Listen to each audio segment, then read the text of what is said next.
இந்த படத்தெல்லாம் ஃபேமிலியாக பார்க்கக்கூடாது.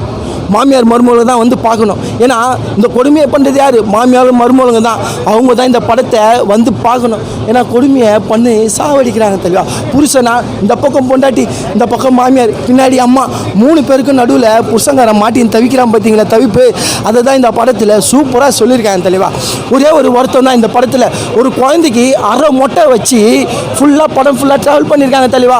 குழந்தைக்கு ஒரு முழு மொட்டை பண்ணியிருந்தா ஃபஸ்ட்டு படம் பெஸ்ட் படமாக இருந்திருக்குமா? அந்த குழந்தைக்கு பாவம் அரை மொட்டையிலேயே பண்ணி வச்சு பாவம் அந்த குழந்தையோட வாழ்க்கை இது பண்ண. அதுதான் தெளிவு அந்த படத்தில் ஒரு சின்ன ஒரு வருத்தம். மற்றபடி படம் எங்கேயுமே வருத்தம் கிடையாது.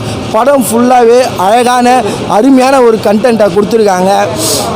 நிஜ வாழ்க்கையில் என்ன இருக்குமோ அதை தான் இந்த படத்தில் சொல்லியிருக்காங்க. புருஷன் பொண்டாட்டிக்குள்ளே நடக்கிற விஷயத்த. ஏன்னா புருஷன் பொண்டாட்டிங்க ரொமான்ஸ் பாட்டில் நல்லா ஜாலியாக போயிருந்தாங்க. லேன்னு புரோட்டா மாவுக்குள்ளே பிசைஞ்சு ஜாலியாக போனாங்க. மாமியாருக்காச்சும் ஒத்த ஃபோனை போட்டு குடும்பத்தை 2ஆக பிரிச்சா பாரு தலைவா.